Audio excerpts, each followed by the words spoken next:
Tempt. Romance audiobooks. A safe place to explore your dreams. Chapter 1. "No, that's just rude and inappropriate," the soft male voice insinuated its way into my reading. A pause, then he continued his one-sided conversation. "Stop for 1 minute and imagine you're a woman alone in the city and 2 guys walk up to you. You probably wouldn't feel very safe, would you?" Pause. "Okay, 1 guy and his dog." At first I didn't realize they were talking about me.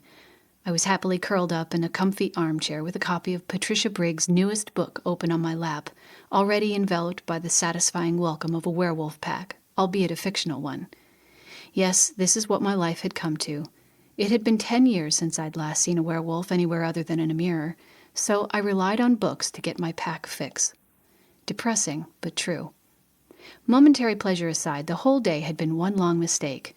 I usually tried to stay away from the big city, but when I woke this morning, my inner wolf had felt like it was gnawing at my bones, and my stomach ached with the absence of pack. Filling the gaping cavity in my soul with an imaginary wolf pack seemed worth lying to my boss, putting my good sense on hold, and playing hooky for the day.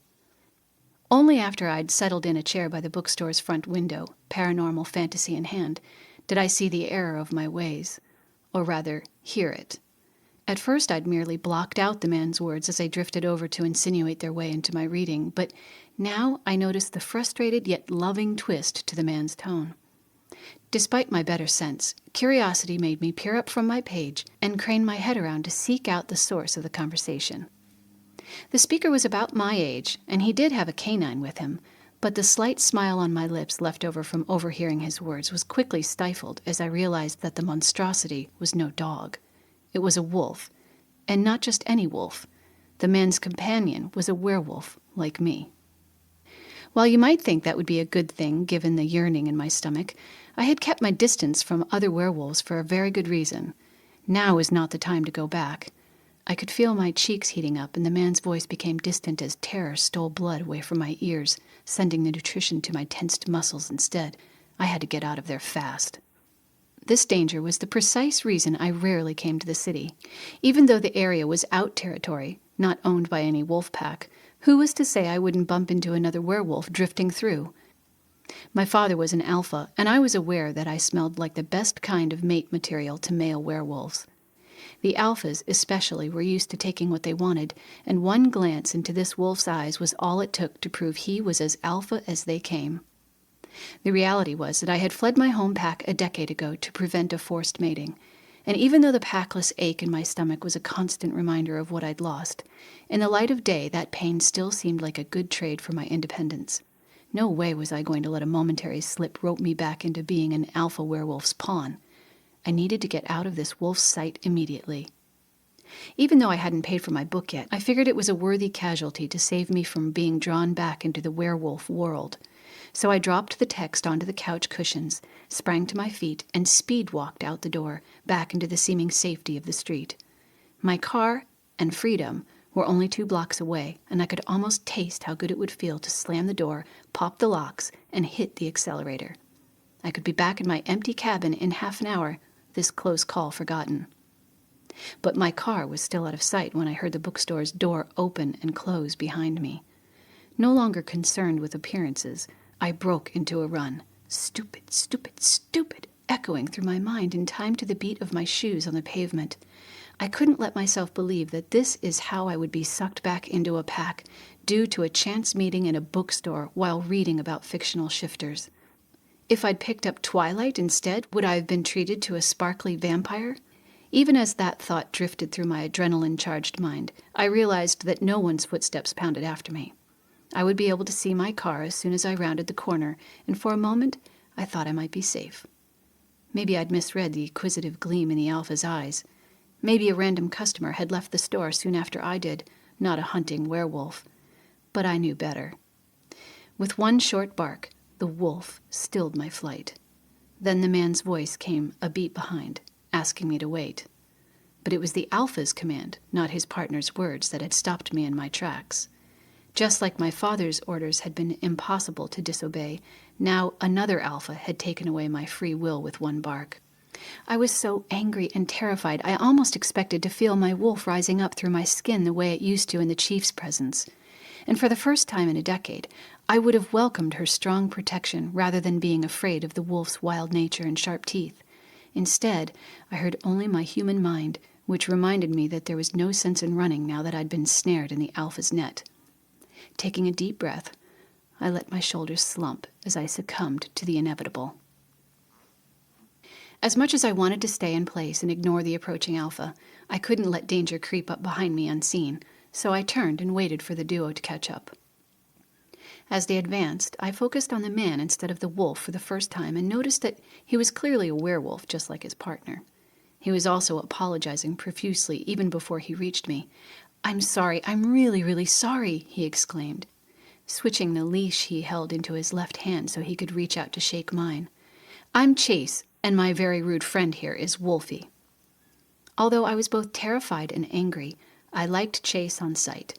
He was the kind of male werewolf who didn't have an alpha bone in his body, the golden retriever of the lupine world. He was also handsome, but not full of himself, and I could tell that this one werewolf was friend material. In fact, if there had been more Chases and fewer Wolfies in the world, I might have tried to join another pack after fleeing mine, but werewolf packs were inevitably run by alphas, and every alpha was like Wolfie, or like my father. Okay, maybe not just like Wolfie. As ebbing adrenaline let rational thought once again fill my mind, I realized that it was decidedly odd for the alpha in question to be walked around in wolf form on a leash. But for all I knew, the two were tracking something that required the wolf's superior senses. In human form, we could sometimes use our wolf brain to boost our sniffing power, but the effect was nothing compared to how in tune we were with the world when entirely wolf. Fur aside, Wolfie had the arrogance of every other alpha I'd ever met. After forcing me to stop running against my will, he was now sitting at Chase's feet and looking up at me with his tongue lolling out of the side of his mouth in a doggy laugh. Once he was sure he had my attention, Wolfie reached up one paw as if to shake, then winked. "I don't think she thinks you're as cute as you think you are," Chase warned his friend when I looked pointedly away from the raised paw. Despite myself, I smiled at the beta's words, amused that a lower-ranking wolf could yank the alpha's chain, even metaphorically. "Like I said, I'm really sorry," Chase continued his earlier apology to me. "But Wolfie is pig-headed, and I'm afraid he's not going to give either of us any peace unless you agree to talk to us, just for a few minutes. Maybe you'd let me buy you a coffee?" As I said, I liked Chase, and his words were perfectly polite, but I was 100% sure that spending another minute in the alpha's presence was the last thing I wanted to do. I closed my eyes in an effort to collect myself, hoping this was just a hallucination brought on by my pack craving. But when I looked back down the street, Chase and Wolfie were still waiting expectantly in front of me, along with a kindergarten-aged kid who was pulling away from his mother's hand in hopes of petting the huge, terrifying beast sitting beside me. "Don't worry, he doesn't bite," Chase said to the mother, who had taken in the situation, just as the boy's hand landed squarely in Wolfie's eye. She had more sense than her son and seemed poised to yank her offspring to safety, but to my surprise, the alpha wolf put up with the mauling good-naturedly before offering the child the same paw trick he'd pulled on me. With the complete lack of self-preservation instinct typical of a human child, the kid took Wolfie's paw and shook it adamantly before being pulled away by his mother. Greetings complete, Wolfie looked back up at me and tilted his head to one side. The meaning clear. He wasn't a monster who ate small children. But I didn't allow myself to be impressed. So what if an alpha wolf had let a human child manhandle him? That didn't counteract the same alpha's freeze-in-your-tracks command just minutes earlier. On the other hand, I hadn't come up with any way of wiggling out of a meeting during the unusual interlude, so I shrugged my acceptance and allowed Chase to lead us across the street to a sidewalk cafe. "Coffee?" the beta asked, handing the wolf's leash over to me as I stood beside an empty table outside the door. I nearly dropped the tether in surprise, the rough fabric feeling like a poisonous snake in my hands as I considered the repercussions of my situation. No way did I want to be in charge of an alpha's leash if the wolf suddenly decided that the restraint was beneath his dignity, but I realized we had to keep up appearances for the sake of the humans around us, so I kept my eyes averted from the alpha on the other end of the line and nodded stiffly. In light of the leash issue, and being dragged to the cafe against my will, it seemed like a small matter that I didn't drink coffee, having found that stimulants were one of the danger points for a female werewolf struggling to control her shifts. But no one said I had to consume the beverage Chase would put in front of me. I probably would have choked on any drink, given my current state of mind, so the flavor was irrelevant. But the wolf disagreed with my unwillingness to state my preference. Before his beta could leave to collect our drinks, Wolfie nudged Chase's hand to attract his attention, then firmly shook his head. "You're hungry?" Chase asked the wolf, surprised. But Wolfie only huffed in disgust. Then, just as I realized what the alpha was communicating, understanding came into Chase's eyes as well. "You'd prefer hot chocolate," the man tried again, returning his gaze to me, and I nodded, despite myself. And that's how I ended up in such a ludicrous situation. After spending half my energy over the last 10 years hiding from the merest hint of werewolf presence, I was sitting at a cast-iron table of a sidewalk cafe, clinging to the leash of an alpha werewolf while his beta headed inside to buy me a hot chocolate. I wasn't even surprised when the wolf rested his chin on my thigh in search of an ear scratch, but I was surprised that I allowed my hand to drift over his soft ears. The fur was every bit as silky as it looked. "You know, if you just put these on, you could ask her yourself," Chase told Wolfie, exasperated as he shook a backpack full of men's clothing under the wolf's nose. Despite myself, the two were growing on me as I sipped my hot chocolate and watched them carry out a seemingly coherent conversation, despite the fact that one was a wolf. After the bark that froze me on the street, Wolfie hadn't said another word, but he was quite adept at making his meaning clear, to Chase at least. While taking in the show, I had even started drifting into wolf brain, where Wolfie's nonverbal language was more understandable, but I had quickly pulled myself back to the safety of the human world. The middle of a city was no place to turn my wolf loose, even if we had been on speaking terms. "What does he want to know?" I asked, when a stalemate appeared to have been reached by the opposing forces across the table from me. Wolfie, for some unknown reason, preferred to stay wolf. Chase was unwilling to continue being his mouthpiece, and I was starting to get curious about the alpha's question. Only when Chase turned to me with a huge smile on his face did I realize that these were the first words I'd spoken in the pair's presence. So much for the cold shoulder.